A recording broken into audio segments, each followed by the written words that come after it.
And I want to say welcome to Casi Lohmeyer. She is the recycling coordinator for Buncombe County, and she's going to be doing an excellent presentation on all things recycling for us today. So Casi, thank you for being here.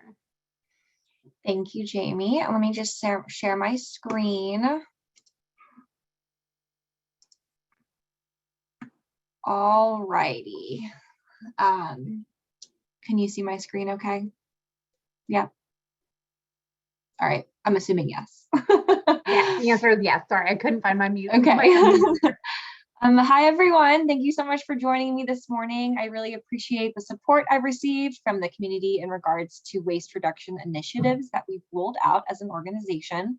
And I love to see the continued enthusiasm for recycling and composting in Buncombe County. So just an overview of what we'll be talking about today. This presentation is split up into two important waste reduction initiatives, recycling and composting. First of all, it's key to know how the waste system works as it pertains to recycling at a local level. So I will provide an overview of that. And I'll also run through what you can do to increase awareness in your own communities and resources that are available to you to bolster recycling in your individual spaces. The composting part of the presentation has a similar layout, but I'll make sure to highlight local composting opportunities because public composting is so new to Buncombe County. I've made this presentation somewhat interactive, but please feel free to drop any questions during the presentation into that Q&A box that Jamie was referring to, and I'll try and answer them to the best of my ability at the end of this presentation. I will also leave some time at the end for questions at the end of the session. Okay, so let's talk about recycling. I always like to start by reminding folks that there is a reason recycling comes last in the phrase reduce, reuse, recycle. And that's because it's actually one of the least preferred waste reduction methods. Reusing or preventing waste in the first place is always better from a standpoint of true sustainability, but oftentimes it's simply not practical or even possible. So keeping that in mind, let's dive in. So Buncombe County Solid Waste owns and operates two active facilities, the landfill, which is located in Alexander, just north of Weaverville, and the transfer station, which is located in West Asheville off of Brevard Road. The third key facility is Curbside Management, or CURBSIDE, as some of you may have heard it referred to, and their facility is located in Woodfin. And so there are some other important players on our waste team, including our contract hauler Waste Pro, and the contract or internal haulers of various municipalities throughout the county. So this means that the county isn't out in your neighborhood with trucks picking up your trash and recycling every day. That's very dependent on where you live. So it's either Waste Pro if you live in an unincorporated part of Buncombe County, or it's another hauler. If you live, for example, in the city of Asheville, it is those city employees who are hauling your trash, and CURBSIDE employees are servicing your recycling carts. So if you still don't know, just look at the trucks in your neighborhood on trash day, or better yet, look at your roll carts. They should be labeled with the name of the company or organization that provides service to your home. So let's go over what a transfer station is, because although the name may seem intuitive, a lot of people are still confused by it, and that's okay, because I was confused by it too when I first started. So the transfer station is a place where waste is consolidated and then transferred to the landfill. So residents and businesses that don't want to or are unable to drive up to the landfill can dispose of most of their waste here at the transfer station. Its presence alone saves a lot of driving and reduces those greenhouse gas emissions from vehicles. It also reduces traffic, as not everyone is driving up to the landfill. So the transfer station can get as many as 700 customers per day, which is so many. And our staff work really hard to accommodate all residents.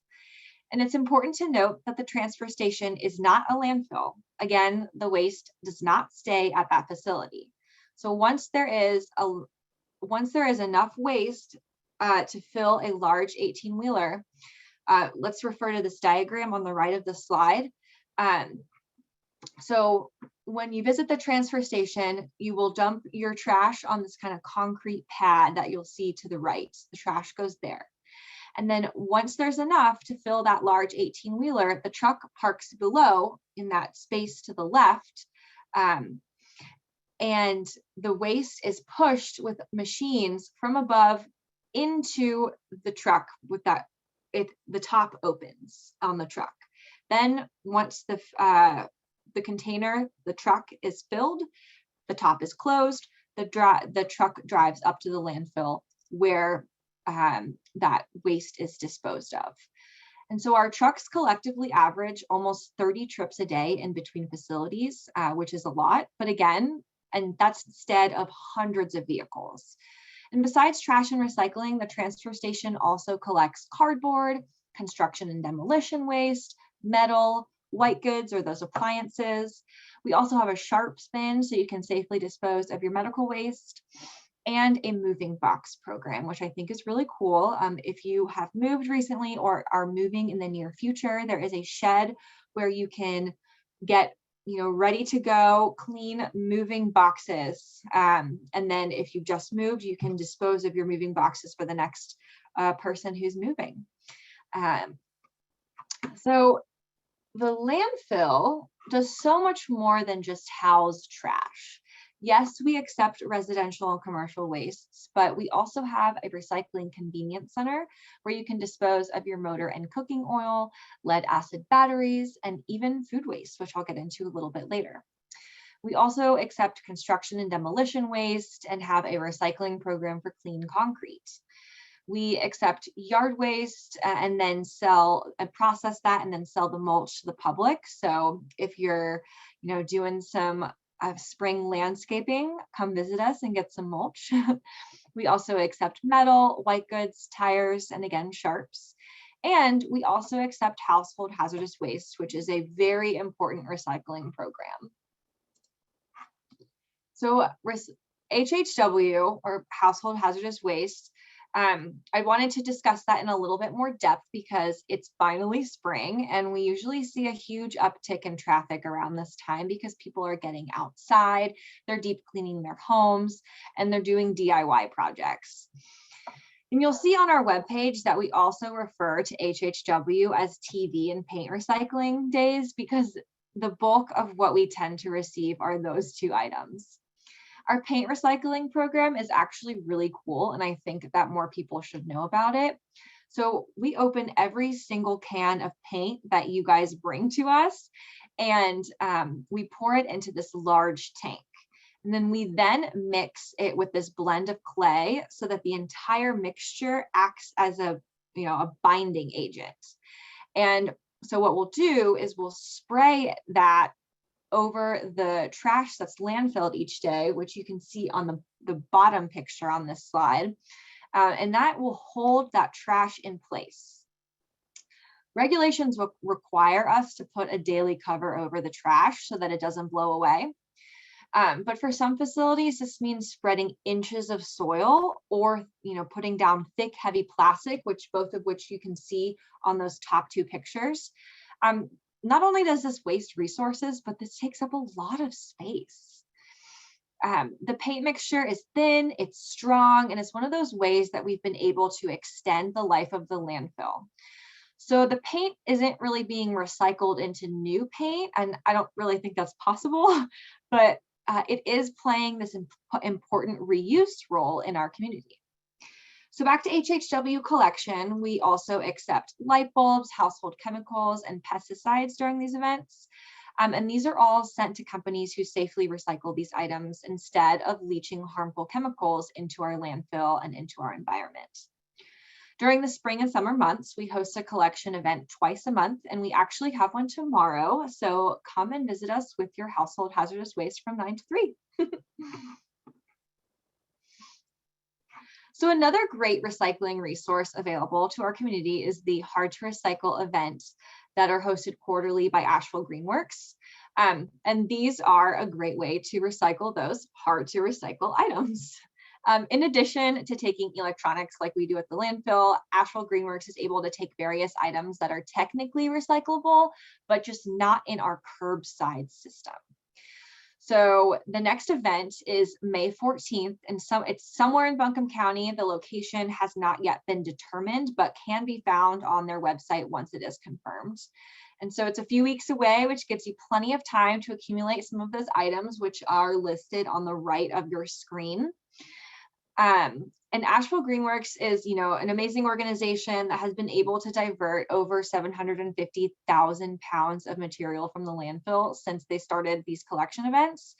And I want to note that that is just weight, because the last time I volunteered at one of their events, they filled up 2 huge 18-wheelers worth of styrofoam in the first 2 hours of the event.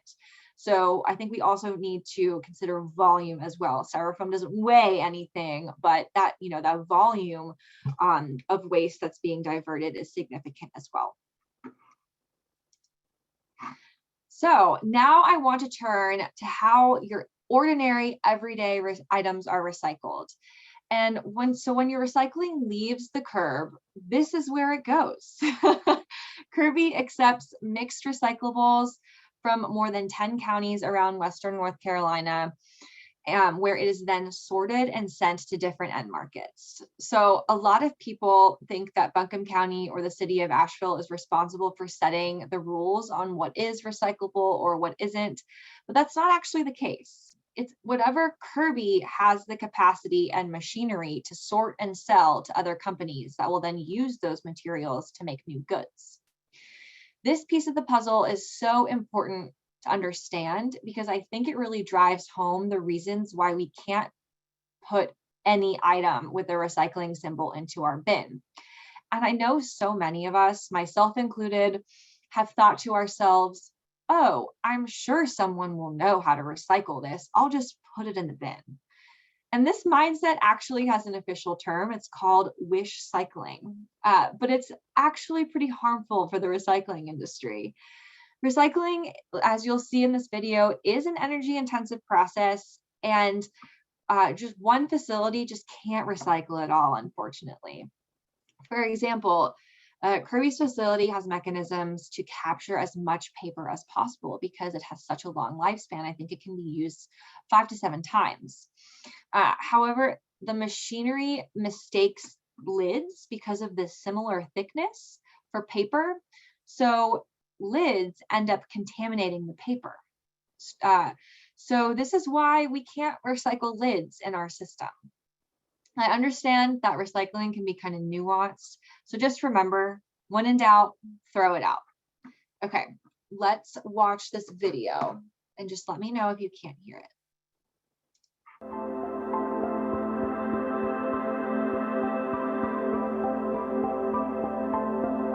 I work at a material recovery facility. It is here where we sort and separate out all the recyclables, but it starts at your home. Our team collects recyclables for over 30,000 recycling customers every week. All of these recyclables are brought back to our facility located in Woodfin, North Carolina. Once the items enter our facility, it's weighed and then it's dumped on the floor inside the building. Our team then pre-sorts the recyclables. It's here where we pull out anything that doesn't belong. They're removing plastic bags and anything that are not recyclables. From here, glass bottles and jars are crushed and removed mechanically. Glass is a wonderful recycled material. It can be recycled over and over again. Next up, cardboard is separated. Cardboard is easily recycled into other paper products. We use 2 optical sorters to further separate the paper stream and the container stream. Sorting plastics is one of the most challenging things in our system because there's so many different types of plastics. We sort the plastic and then bale them up individually. We then separate all the metal cans. Ferrous metal, like soup cans, are gathered up by our magnet, and the aluminum cans are separated by our eddy current machine. Finally, we sort out the paper.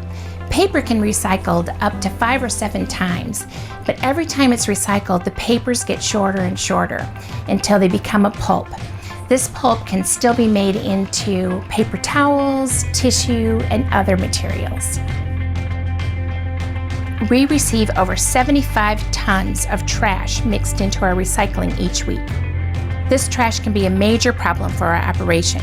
We have to stop the machines and remove the contaminants before they become jammed or tangled in the machines. We then have to transport the sorted trash to the Buncombe County landfill. This is an additional cost for our organization in both time and resources. You want to help us out? Here are 5 things that you should not put in your recycling bin. Number 1 are plastic bags or film. Plastic bags are a major problem at material recovery facilities. Bags can get caught up in our machinery and cause a lot of problems for us. But the good news is that you can always take these bags back to your local grocery or retail stores. Number 2, styrofoam. Styrofoam cups, plates, egg cartons, and clamshells are all handy products, but they're not recyclable in the current market. You can take these items to any public grocery store to be recycled by DART container. Just make sure that the containers are clean and dry. Number 3, anything that is not a plastic container on the recycling list. Anything that is not a bottle, tub, jug, or plastic jar that comes from the grocery store. Number 4, clothing or diapers. And number 5, wood. Another thing to consider is just because it has a recycling symbol with a number on the bottom of a product doesn't mean that it's recyclable. Please use a visual list just like this one provided by the Recycle Right program. This is the most up-to-date reference to use when determining what can and cannot be recycled. When in doubt, keep it out of your recycling bin. You can also visit the City of Asheville's Waste Wizard website. Once all these materials have been sorted and baled, we ship them off to facilities that make them into new products. Thanks for taking a tour of our facility. If you have any recycling questions, make sure you reach out to us at www.kirby.com, and thank you for recycling.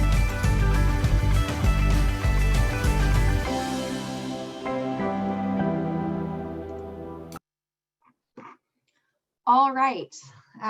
So I hope that was informative. I really like to show that video because the solid waste industry is, it's made to be invisible. You take your trash and recycling out to the curb and then it's gone and you don't have to think about it, out of sight, out of mind. And that's how it's supposed to work. And in that way, it's super effective. But I think by closing that loop, in terms of what happens afterwards, it makes people more conscious of what they're disposing of and what they're recycling. And it makes the community better recyclers. So that's my goal for, for these presentations, for that video, for everything. Now I want to turn inwards and I want you to think about your own spaces. So your offices, your schools, your community centers, even your own homes. With Recycling Right, there's no step too small and any place is a great place to start. So maybe you notice that your family is putting their recycling in those blue plastic bags. And by attending this presentation, now you know that it's actually harmful to the recycling process. So start by having a discussion. We also have many educational resources online to point people towards as well. And I want to make sure and celebrate those wins too, no matter how small. I think that's also really important. And I would never want to shame anyone for recycling wrong. And remember, no question is too basic. We are all learning together.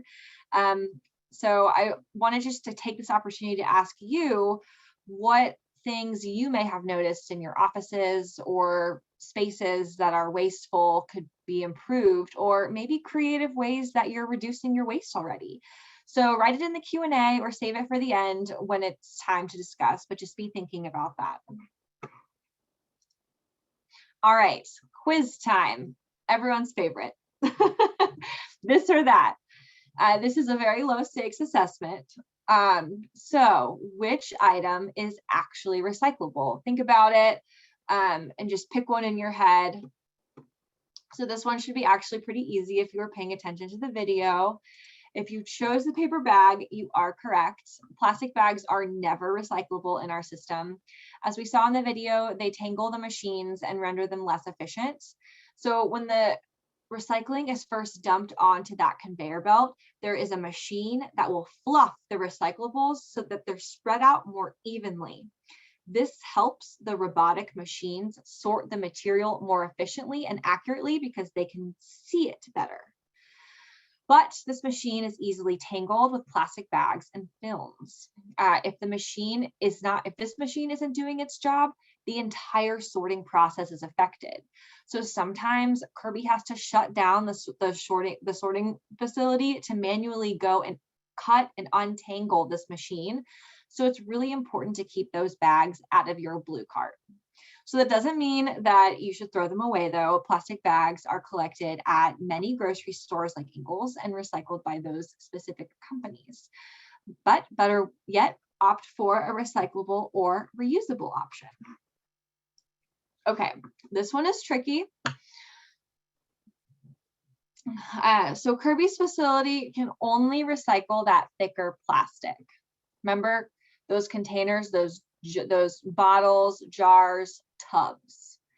So the individual containers are not recyclable. I get it. Individual containers are so convenient, but if you're able to buy that bigger container and divide its contents up into reusable Tupperwares or jars, it's better for our community and it's better for the planet. And I get that this may be a big change in habit for some and may be a bit daunting, and that's okay. It's a mindset that is something to work towards, and there are other small ways that you could start if you want to work towards avoiding that single serve packaging. So this one is also tricky, especially during COVID. We see takeout containers, most of which have those recycling symbols everywhere. So this is one of those items that everyone really wishes that they could recycle, but unfortunately in our system, we just can't. Those clamshells, so that includes those takeout containers, that includes those berry containers, the salad containers. None of that is actually recyclable in our system. However, if you travel east, it actually is. So in Durham, Orange, Wake County, they actually have a facility nearby that will take those items. So this kind of just highlights the importance of checking your local recycling rules when you're traveling. Recycling differs so much locally and regionally that it's just always best practice to just go online and check those local regulations when you're on vacation or maybe on a work trip. And because the amazing Fairview Library is hosting this event, book question. So which one is actually recyclable? If you guessed the paperback books, you are correct. Paperback books can be recycled in your blue cart, but hardcovers unfortunately cannot. You can, however, recycle them at hard to recycle events. So instead of throwing them away, save your books for May 14th and you can recycle them at the hard to recycle event. Obviously, I will mention that, book donations are best, but if the books are in a condition where they're unreadable or, they just need to be recycled, then these are some good options for you. So I hope that you all learned something, or at least made you think about your individual actions and behaviors and how maybe each one of us could improve. Maybe you're the perfect recycler already, and that's great. But in my experience, we all have room to learn and improve. So we have lots of resources available for your home, office, neighborhood, just community. Just make sure to check it out online. We also have the Waste Wizard tool on the county website that the video mentioned is on the city website as well. So city, county website, you can find that Waste Wizard tool. It applies to all of Buncombe County. So switching gears to composting, I want to reiterate that composting, albeit a great method of waste prevention, is actually one of the least preferred food recovery hierarchy options, just as recycling is. But again, the more preferred options are not always available to us, and composting becomes more practical. But I just mentioned that because it is something to work towards eventually.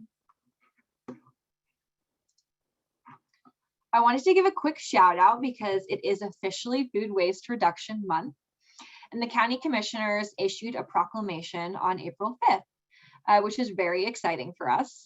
We conducted a waste audit competition with the city, and those results should be released soon if you're curious. So just a little bit of background: we collect a week's worth of trash from a county facility and a city facility, and then we sort through it and see what we find.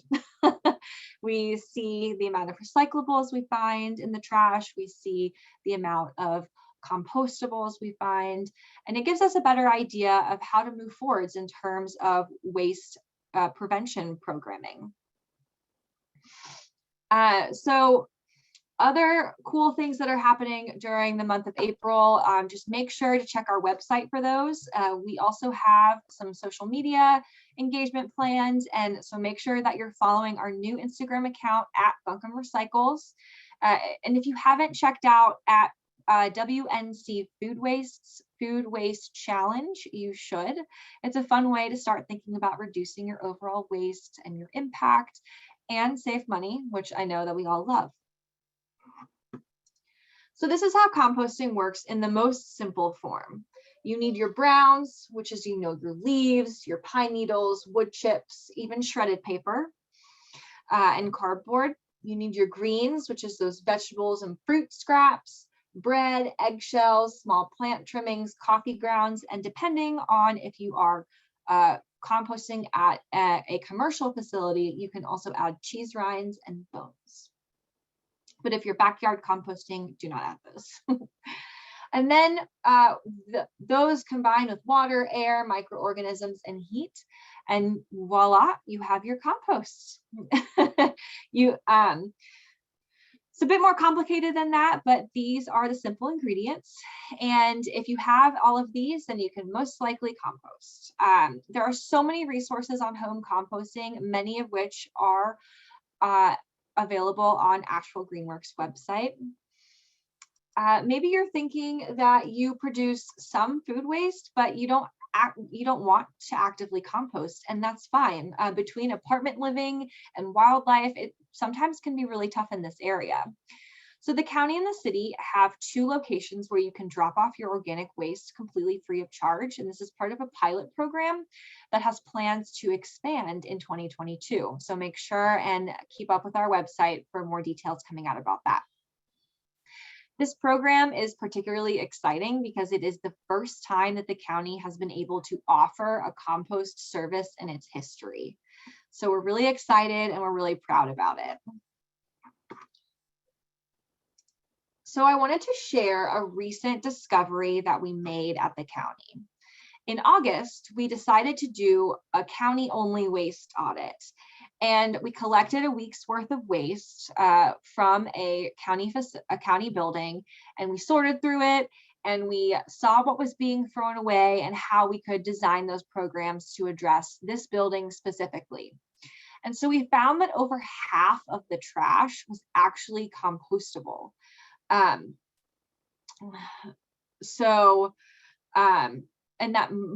most of that compostable material was actually paper towels from the bathroom. So we were able to set up compost collection for this building, including bins specifically for those paper towels in the bathroom. And so during the most recent waste audit that we did on April 7th, this building had reduced its trash and significantly reduced the amount of paper towels in the waste stream, which was really positive. So maybe you're asking, well, then why are the organic materials still so high? It's still 35%. Well, if you think about COVID in August and the COVID climate now, there are more employees back at the office and in-person programming is resuming. So this lets us know that we will have to continue to evolve our initiatives in this building, but it is a great start. Okay, quiz time again. I threw you a curveball because the bananas, as pictured, are actually not compostable. We have to remove those stickers in order for that produce to be composted. And that's because compost is turned into valuable soil. So think about if you're putting soil on your garden at home, or you're putting soil just, where you need it, and you find a bunch of banana stickers in that soil. That's probably going to be annoying for you. And it's not very good for the environment. So we want to keep those produce stickers out of the compost. Shredded paper, however, is great for compost. It's part of the browns category. And so it'll give that compost lots and lots of carbon to break down and become really great fertile soil. Okay, paper towels and diapers. You'd be surprised how many questions we get about diapers. So even if the diaper is marketed as compostable or biodegradable, we do not want your human waste. So thank you. Please keep your diapers out of the compost.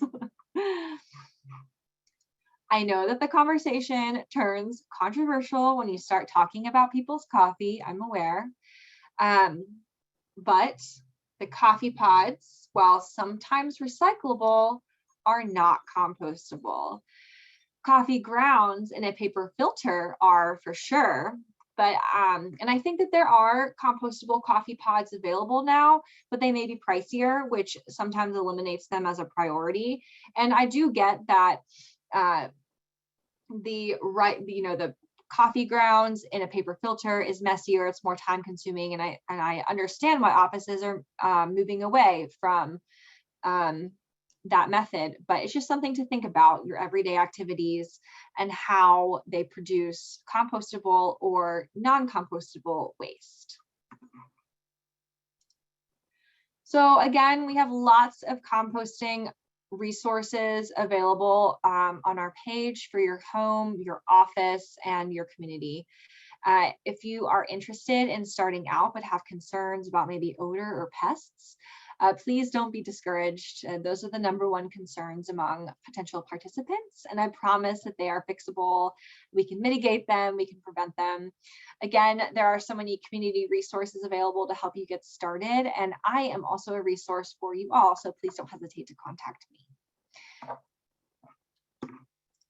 Finally, I wanted to kind of open that up for discussion or Q&A of any ways that you may have thought during this presentation that you could improve in your own spaces. So, your office, your school, your neighborhood, your home. It could be something maybe like putting recycling bins next to trash cans to increase recycling opportunities. Or it could be increased signage and education. Maybe you want to start a pilot compost collection in your office or home. Or, maybe it could be something as simple as placing a battery collection box in your space, just to collect those batteries and keep them out of the waste stream. Again, every space is unique and there is no effort too small. So just remember that. So now just wanted to, open it up for Q&A or discussion. Yeah, I think Jamie. Hey, yeah, let me pop back on here. Thank you so much, Casi. This has been really informative, and I cannot wait to go home and make my family better recyclers and better composters. And I didn't expect to think about my library in my office today, but I'm thinking about that, I like what you just said, no space is too small. And before I was like, well, should we compost at the library? We don't really create much food waste at the library. I don't know what the point would be. Now I'm thinking about shredded paper. Now I'm thinking about all my paper towels in my bathroom. So this has just been such a great presentation and really informative. I want to remind everybody about that Q&A at the bottom. It's right in the middle of your toolbar, that black screen there. We've got a nice amount of time left. So this is your opportunity to pick Cassie's brain. She can tell you what's recyclable, what's compostable. She is here to hear your ideas. So type your things in there. We've got a couple of questions rolling in already. So I'm going to start at the top here. The first one, when you say lids are not recyclable, what lids? Okay, so this is a tricky one. So lids separated, any lid separated from its container is not recyclable. So in order for a lid to be recyclable, it has to be two things. One, it has to be the same material as the container that it's on. So if you think about those glass bottles with the metal lids are not recyclable because it's not the same material as the glass. So please take that metal lid off and discard it in the trash. The second requirement is that the lid must be secure onto that container. So, you know, a plastic screw top on maybe like a Coke bottle, you can screw it back on after you finish the Coke, and then you can recycle that all together. However, if you have already recycled that plastic bottle and you still have the lid, you know, but that's not attached to the bottle, go ahead and put that in the trash. Again, when in doubt, throw it out. As a rule of thumb, I personally throw away all of my lids. Will you talk a little bit more about that wish cycling? So is it primarily the danger that it causes to the machinery that is the reason why we want to, you know, follow the when in doubt, throw it out rule?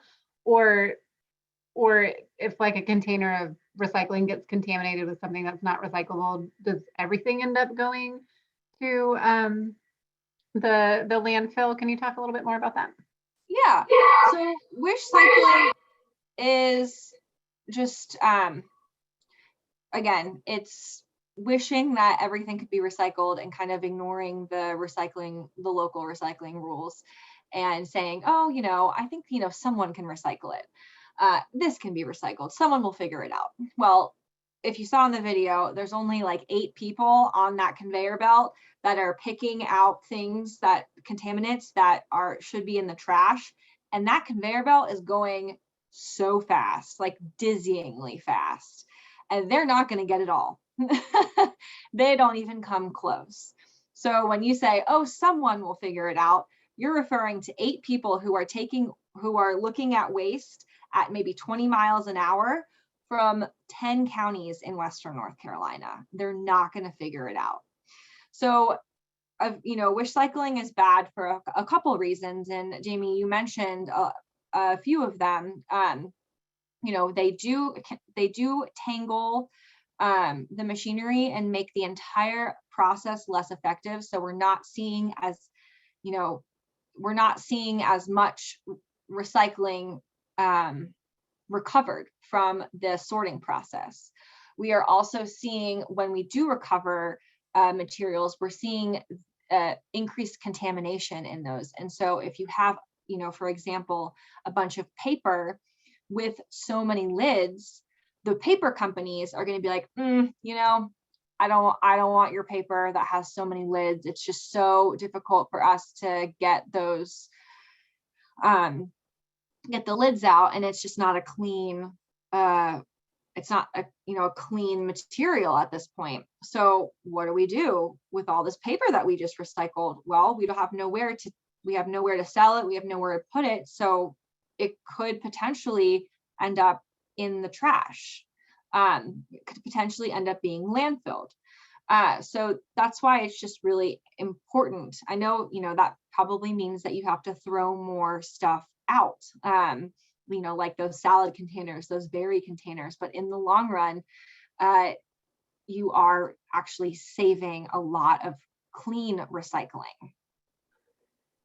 Thank you. Yeah, the salad containers and berry containers, that surprised me. That was new information. Yes, it does shock a lot of people. Let's go back to our Q&A. And as a quick reminder for our audience, you do have the capability to raise your hand, but that's not something that we are monitoring. So if you have a question or a comment you want to make, just throw it in the Q&A and we'll get to it. We've got time here. Our next question is, where can medicine bottles be recycled? So medicine bottles can only be recycled if they are greater than 2.5 inches in diameter. So your typical like 30-day supply medicine bottles are not going to be recyclable. However, there might be some other places where you can take your medicine bottles. I don't have that information on hand, but maybe I could do some Googling and see if there are some companies or organizations within the county that do take those. But in terms of recycling medicine bottles in your blue cart, they have to be greater than 2.5 inches in diameter. Thank you. This next question, I think it's a follow-up to the lids question. It just says, regarding lids, in particular, small sauce container lids. I don't know if that's a question of if you can recycle those. Maybe we can get some follow-up information there, but if you know anything about small sauce container lids, can you comment on that, Casi? I would assume, I don't think I've seen a glass lid. So if it's on a glass container and it's either plastic or metal, then it's not recyclable. Thank you. Will the transfer station accept paint tomorrow? So the transfer station does not do household hazardous waste collection. That is only at the landfill. But yes, at the landfill, we will be accepting paint tomorrow. As every household hazardous waste collection event, we accept paint. And again, during the spring and summer months, that's going to be twice a month on Fridays, 9 to 3 p.m. And you can find the schedule of every single event through the end of the calendar year on our website. That was so great to learn more about the household hazardous waste collection and specifically the paint recycling process and what that paint gets turned into. It's really cool. I think, our landfill is exemplary in reusing that paint and for, a really, really great use to save that landfill space. It's really extended the life of the landfill, which has been really important because it's hard to find a new landfill. Yeah. Do you have any tips for, because those the household hazardous waste and the hard to recycle collection event, those happen periodically. Do you have any tips for how households or offices can kind of store those materials in between the dates of those events? So I would just, have an area, maybe a box in like a cool, dry, dark space that you periodically put that household hazardous waste in, empty pesticide or, pesticide bottles that you're not using anymore, household chemicals, that kind of thing. Just put it in one area, set a reminder on your phone or computer for the event so you don't forget, because I know that stuff kind of builds up quickly and you want to get rid of it.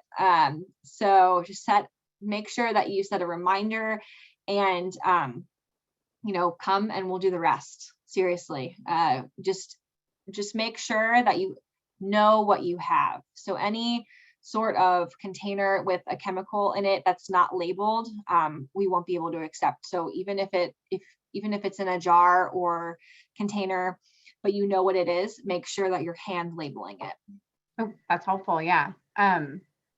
All right, we've got a couple more questions in the Q&A, and people are really interested in lids this morning. This is great. What about putting lids in a plastic mayo jar? I think that you can do that, yes, as long as the mayonnaise jar is sealed. Okay. With the same type of lid that is. Yeah, with that plastic lid. Mm-hmm. Great. Can we recycle the pull off metal tops from metal? This says cat food cans, but really any can that has a pull off metal top. And that, As a rule of thumb, we just discourage those can tops from being recycled in our curbside cart. if they're still attached, like if they're not pulled off all the way, does that rule of Yeah, thumb? you can recycle them if they are still attached. That's fine. I know. But if they're pretty small, so if they are detached, then just go ahead and throw them away. Great. Well, that is the end of our questions. We do have a comment of thank you in the Q&As, and thank you very much, Casi. Yeah, absolutely. And feel free to reach out to me with any questions or comments. I know that was a lot of information in a relatively short period of time. But if you do have any recycling specific questions, like what is or isn't recyclable, you can call Kirby directly, actually, and they will be able to answer any questions like that with more confidence than I can. A lot of the times I end up calling Kirby when I receive recycling specific questions, just to make sure that I'm telling everyone the right answers. But yeah, thank you all so much for joining me during this period of time, and I hope that you all learned something. And make sure and follow our social media account, Buncombe Recycles, for more tips and tricks and education as we move forward with recycling programming. perfect. Thank you so much, Casi. And like she said, there's plenty of resources on the website, and also this presentation itself is a resource. It's been recorded, so we will shoot out a link to that when it is live, and it will go up on the library's YouTube channel probably in about, I would imagine, 3 business days or so. It doesn't take too long to get it up there. Happy Earth Day, everybody. Thank you. Thank you.